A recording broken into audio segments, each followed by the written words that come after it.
स्वागत है जी, स्वागत है, स्वागत है जी, स्वागत है। आदरणीय गृह मंत्री जी।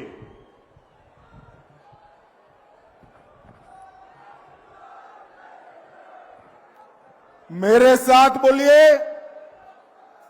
भारत माता की।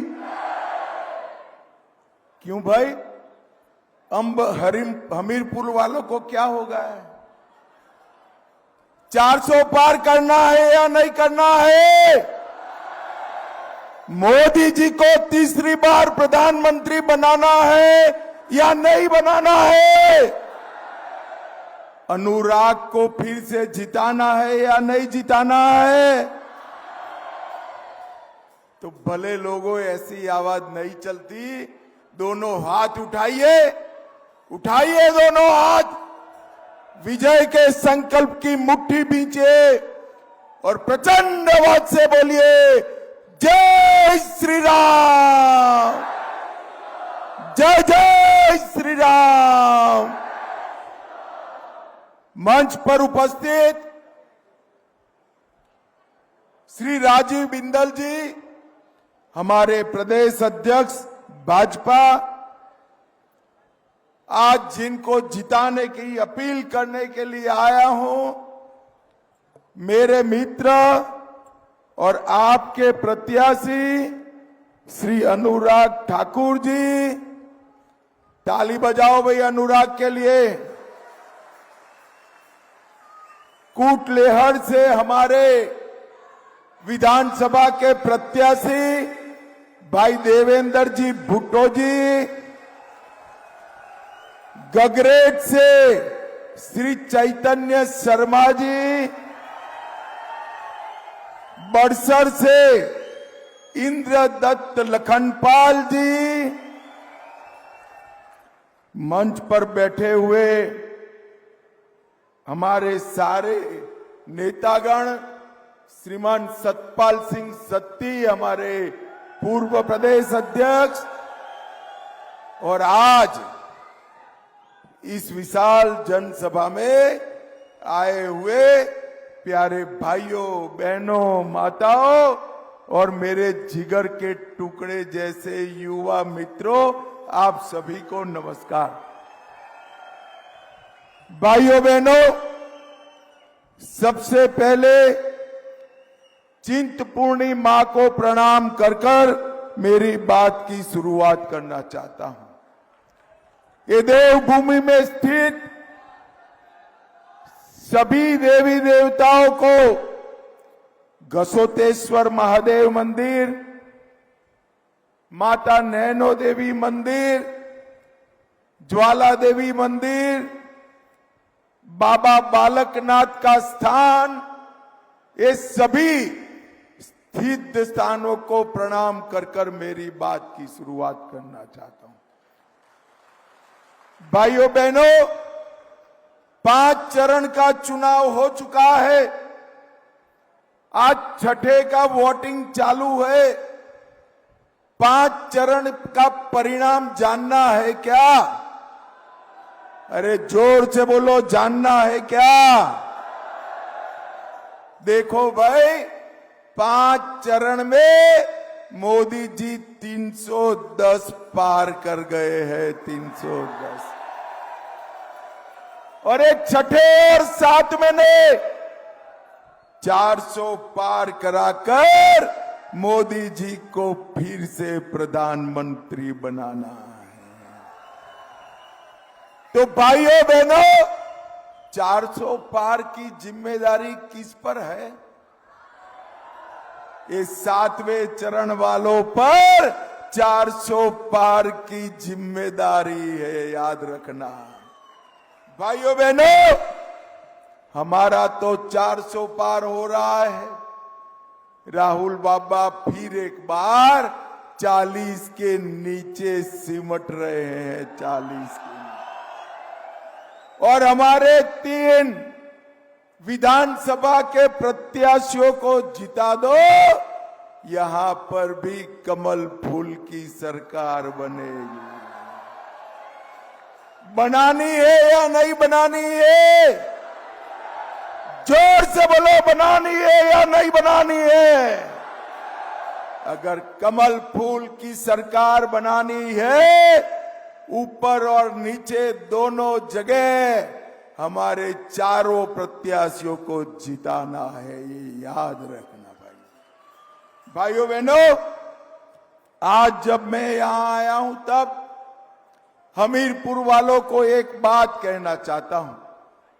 मैं देश भर में अनेक जगह पे सभा करने जाता हूं, तब कहते हैं कि अमित भाई हमारे सांसद को मंत्री बना देना।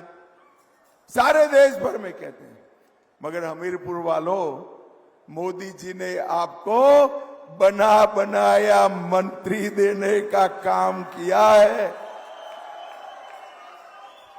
अनुराग भाई को मैं सालों से जानता हूं। युवा मोर्चे में मैं राष्ट्रीय अध्यक्ष था, मेरे साथ काम किया, क्रिकेट एसोसिएशन में काम किया, और अब मोदी जी के मंत्रिमंडल में मोदी जी के साथी के रूप में काम कर रहे हैं। हमीरपुर वालों, दिया लेकर भी ढूंढोगे ना तो ऐसा सांसद नहीं मिलेगा, याद रखना मेरी बात। जिन्होंने न केवल अपने क्षेत्र की चिंता की, भारतीय जनता पार्टी की विचारधारा और विशेषकर देश भर के युवाओं को भाजपा के साथ लामबंद करने का काम हमारे अनुराग ठाकुर ने किया। खेल के क्षेत्र में भी अनुराग जी का बहुत बड़ा योगदान है। जतन कर रखना, बहुत बड़ा नेता आपके पास भारतीय जनता पार्टी ने भेजा है। हमीरपुर वालों, आज हमीरपुर का भर भर कर विकास हुआ। वैसे भी मोदी जी हिमाचल के लिए कुछ ज्यादा ही लगाव रखते हैं। हिमाचल पर मोदी जी का बड़ा प्यार है भाइयों, बड़ा प्यार है। कई बार तो हमारे गुजरात वालों को ईर्ष्या होती है कि मोदी जी गुजरात के हैं या हिमाचल के, इतना प्यार करते हैं। और अनुराग जी ने भी बड़े प्लानिंग के साथ इस क्षेत्र के विकास के लिए काम किया। 10,000 करोड़ से कीरतपुर नहर चौक 4 लेन रोड, 1300 करोड़ से हमीरपुर मंडी खंड का चौड़ीकरण, 1200 करोड़ से हमीरपुर धर्मपुर मंडी हाईवे, 870 करोड़ से लठियानी मंडली पुल बनाया, 350 करोड़ से कंदौर हमीरपुर का चौड़ीकरण, 1000 करोड़ से बिलासपुर लेह रेलवे लाइन, 2000 करोड़ से बल्क ड्रग पार्क लाकर पूरे हिमाचल का विकास का काम, 1500 करोड़ से बिलासपुर में एम्स, ऊना में पीजीआई का सैटेलाइट सेंटर, जोल सप्पड़ में नई मेडिकल कॉलेज, देहरा में central university, triple IT Una में, बिलासपुर में पूरे देश का एकमात्र हाइड्रो इंजीनियरिंग का कॉलेज बनाने का काम किया और 66 मेगावाट का ढोला सिद्ध हाइड्रो पावर प्रोजेक्ट बनाया। इसके साथ साथ आईओसीएल ऊना में आईओसीएल का डेपो बनाने का काम किया। शायद ही हमीरपुर लोकसभा बहुत छोटी है, देश में बड़ी बड़ी लोकसभाएं हैं, मगर हमीरपुर जितना काम मित्रों कहीं नहीं हुआ, कहीं नहीं। ऊपर मोदी जी का आशीर्वाद और नीचे अनुराग का प्लानिंग, इसने पूरे हमीरपुर के साथ साथ हिमाचल के विकास को गति देने का काम किया है। भाइयों बहनों, इस सारे काम के कारण अनुराग को वोट मत दीजिएगा। मैं कहता हूं मत दीजिएगा। अनुराग को वोट देना है, मगर ये सब काम और पीछे भी मैं गिनाता हूं, इसके कारण वोट मत दीजिएगा।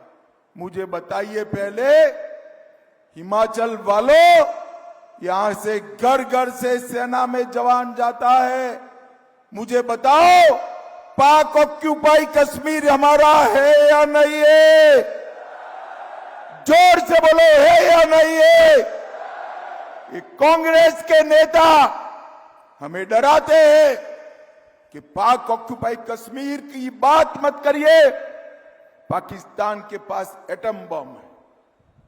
अरे देवभूमि में, वीर भूमि में कहकर जाता हूं, राहुल बाबा, हम भाजपा वाले हैं, एटम बम से नहीं डरते हैं, नहीं। मैं आज मां चिंतपूर्णी की भूमि पर डंके की चोट पर कहकर जाता हूं, पाक ऑक्यूपाई कश्मीर भारत का है, रहेगा और हम उसको लेकर रहेंगे, लेकर। क्या डराते हो राहुल बाबा? हम भारतीय जनता पार्टी के कार्यकर्ता नहीं डरते।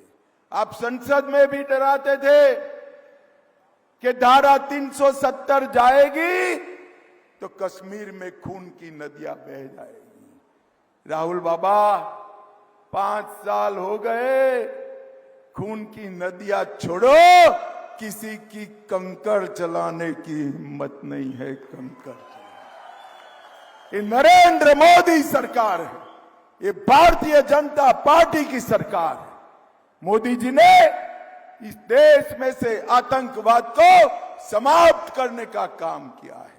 राहुल बाबा, आपकी पार्टी की सरकार थी, आए दिन 10 साल तक आलिया मालिया जमालिया पाकिस्तान से आते थे, बम धमाके करते थे और चले जाते थे।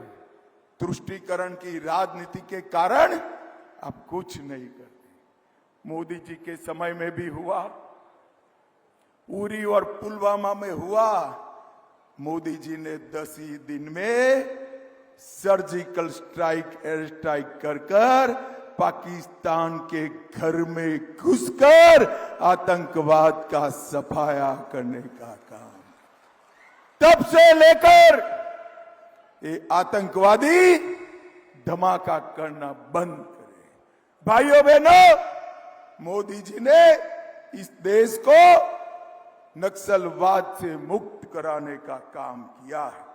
और मैं आज बताता हूं, इंदिरा गांधी के जमाने से देवभूमि, वीर भूमि के रिटायर्ड सेना के जवान, सर्विंग सेना के जवान, उनके परिवार 1 रैंक 1 पेंशन मांगते थे। राहुल बाबा, आपने नहीं दिया। मोदी जी प्रधानमंत्री बनते ही 1,20,000 करोड़ रुपया सेना के जवानों के खाते में ट्रांसफर। 1 रैंक 1 पेंशन, ये सिर्फ पैसा मिलने का सवाल नहीं है। जो व्यक्ति, जो जवान अपने जीवन का सुवर्ण काल 33 डिग्री से -43 डिग्री में निकालता है, उसके सम्मान का सवाल है, जो नरेंद्र मोदी ने पूरा किया है। भाइयों बहनों, मुझे बताओ जरा, ये राम मंदिर बनना चाहिए था या नहीं बनना चाहिए था? जोर से बोलो, बनना चाहिए था या नहीं बनना चाहिए? ये कांग्रेस पार्टी ने 70 साल तक राम मंदिर को अटका कर रखा, लटका कर रखा, भटका कर रखा। मोदी जी ने 5 ही साल में भूमि पूजन भी किया, केस भी जीता और जनवरी में प्राण प्रतिष्ठा कर कर जय श्री राम। ये राहुल बाबा और उनकी बहन शिमले में छुट्टियां मनाने तो आते हैं, मगर प्राण प्रतिष्ठा में नहीं गए। क्यों नहीं गए मालूम है माताओं बहनों? क्यों नहीं गए? वो अपनी वोट बैंक से डरते हैं। हिमाचल वालों, उनकी वोट बैंक कौन है मालूम है? आप नहीं हो। ये रोहिंग्या घुसपैठिए उनकी वोट बैंक है, रोहिंग्या घुसपैठिए। उनसे डरकर नहीं गए। मुझे बताओ आप हमीरपुर वालों, जो राम की प्राण प्रतिष्ठा में न जाए, इसके साथ हिमाचल रह सकता है क्या? जोर से बोलिए, रह सकता है क्या? मुझे तो कई बार समझ में नहीं आता ये चुनाव कैसे नहीं। भाइयों बहनों, ऐसा होने वाला नहीं। मोदी जी ही प्रधानमंत्री बनने वाले हैं। परंतु आप मुझे बताओ, भगवान न करे, 1 मिनट के लिए सोचो, ये जीत जाते हैं तो देश का प्रधानमंत्री कौन बनेगा? कोई है? कोई नाम है भाई? मैं एक एक कर कर पूछता हूं। शरद पवार जी बन सकते हैं क्या? लालू जी बन सकते हैं क्या? ममता बनर्जी बन सकती है क्या? उद्धव ठाकरे बन सकते हैं क्या? स्टालिन बन सकते हैं क्या? देखो, अब हंसना मत। हाँ बहने, आप भी हंसना मत। राहुल बाबा बन सकते हैं क्या? अरे क्यों हंस रहे हैं? बोलो, हंसने का मना किया था। इनके पास प्रधानमंत्री पद का प्रत्याशी ही नहीं। एक पत्रकार ने पूछा उनको, आपका प्रधानमंत्री कौन? तो उन्होंने जवाब दिया, बारी बारी 5 साल एक एक जना बनेगा। हमीरपुर वालों, ये परचूरन की दुकान नहीं है, 130 करोड़ का देश है। राहुल बाबा, ऐसे नहीं चलता। मुझे बताओ, ये बारी बारी प्रधानमंत्री का फॉर्मूला आया तो कोई पाकिस्तान को मुंह तोड़ जवाब दे सकता है क्या? जोर से बोलो, दे सकता है? कौन दे सकता है? भाइयों बहनों, कोरोना जैसी महामारी का सामना कौन कर सकता है? चंद्र पर चंद्रयान कौन पहुंचा सकता है? युवाओं को स्टार्टअप से आगे कौन बढ़ा सकता है? 60 करोड़ गरीबों को घर में उजाला कौन पहुंचा सकता है? आतंकवाद कौन समाप्त कर सकता है? नक्सलवाद कौन समाप्त कर सकता है? अगर सभी कुछ मोदी जी कर सकते हैं तो प्रधानमंत्री कौन बनना चाहिए? जोर से बोलो, कौन बनना चाहिए? भाइयों बहनों, ये 12 लाख करोड़ के घपले, घोटाले, भ्रष्टाचार कर कर देश का प्रधानमंत्री बनने निकले। भाई, पूरी दुनिया आपको जानती है। 10 साल में आपने 12 लाख करोड़ के घपले, घोटाले, भ्रष्टाचार किए। मोदी जी 23 साल तक मुख्यमंत्री, प्रधानमंत्री रहे। 25 पैसे का आरोप भी नरेंद्र मोदी पर नहीं लगा है। ये थोड़ा गर्मी बढ़ती है, ये राहुल बाबा बैंकॉक, थाईलैंड चले जाते छुट्टी में। आप लिख कर रखना, मुझे किसी जर्नलिस्ट ने इनका 6 तारीख का कार्यक्रम भेजा है। काउंटिंग समाप्त 4 को, 6 को राहुल बाबा बैंकॉक के लिए रवाना। भाइयों बहनों, एक और हर 6 महीने में वैकेशन करने वाले राहुल बाबा है, तो दूसरी ओर 23 साल से दीपावली की भी छुट्टी लिए बगैर सेना के जवानों के साथ सरहद पर मिठाई खाने वाला नरेंद्र मोदी। ये दोनों के बीच में पूरा देश, मैं हर जगह पूछता हूं, कौन प्रधानमंत्री बनेगा, एक ही जवाब आता है, मोदी मोदी मोदी मोदी मोदी। पूरब पश्चिम उत्तर दक्षिण हर जगह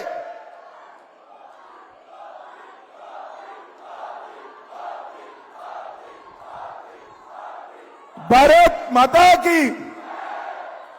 पूरब पश्चिम उत्तर दक्षिण, पहाड़ हो या सागर किनारा, जंगल हो या शहर, गांव हो या ढाणी हो, हर जगह मोदी का ही जवाब मिलता है।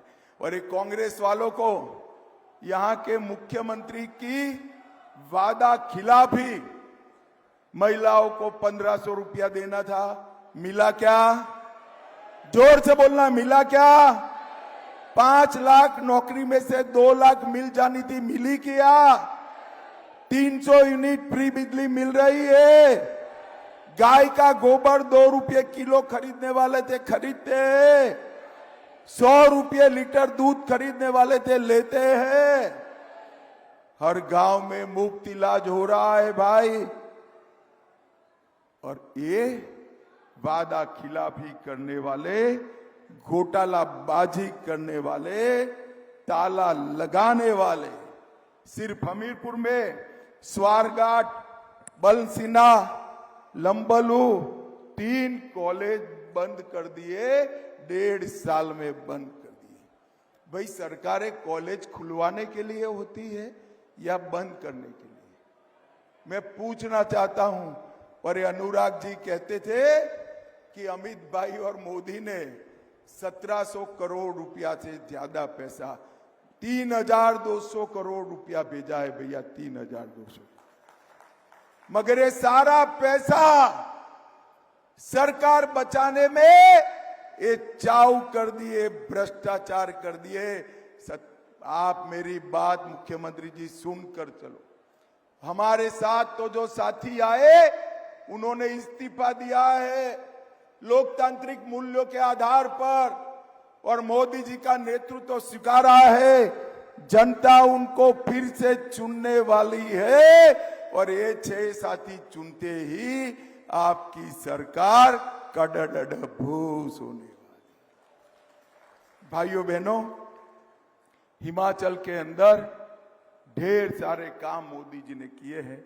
9 किलोमीटर लंबी अटल टनल का उद्घाटन किया, पर्वतमाला परियोजना, ग्राम सड़क परियोजना, रेलवे में 1600% की वृद्धि, उड़ान में बद्दी संजोली में हेलीपोर्ट और नया एयरपोर्ट, IIM सिरमौर में, और स्मार्ट सिटी में ढेर सारे काम 10,000 करोड़ के। और हमारे हमीरपुर में अकेले 7,65,000 आयुष्मान भारत योजना के लाभार्थी, 83,000 माताओं को गैस का सिलेंडर, 1,66,000 घरों में शौचालय और 5,66,000 किसानों को 6,000 रुपया, और चिंतपूर्णी माता के धाम को 25 करोड़ रुपया देकर प्रसाद योजना में लेंगे। मोदी जी ने ढेर सारे, मेरे पास लंबी सूची है, ये अनुराग बताता होगा, मैं इसमें ज्यादा समय आपका लेना नहीं चाहता। सूची इतनी लंबी है, पूरी पढ़ने जाओ तो मुझे भी भागवत सप्ताह बिठानी पड़े, इतनी लंबी सूची है। भाइयों बहनों, नरेंद्र मोदी जी ने पूरे देश का विकास किया है। सुनो सुनो, नरेंद्र मोदी जी ने पूरे देश का विकास किया है, मगर देश का विकास 100% किया है, हिमाचल का 150% विकास करने का काम नरेंद्र। आज इस सभा के माध्यम से ये वीर भूमि देवभूमि के सभी मतदाताओं को मैं अपील करने आया हूं। हमारे 4 सांसद और 6 विधायक चुनाव के मैदान में है, आपका आशीर्वाद दीजिए और फिर से एक बार डबल इंजन की सरकार बनाने का काम करिए। तो मुझे बताओ हमीरपुर वालों, आप सभी लोग भाई अनुराग को जिताओगे क्या? हमारे तीनों विधानसभा प्रत्याशियों को जिताओगे? कमल के निशान पर बटन दबाओगे? मोदी जी को फिर से प्रधानमंत्री बनाओगे? तो मेरे साथ दोनों हाथ उठाइए, उठाइए दोनों हाथ, विजय के संकल्प की मुट्ठी भींचकर बोलिए जय श्री राम, जय जय श्री राम, वंदे वंदे वंदे भारत माता की।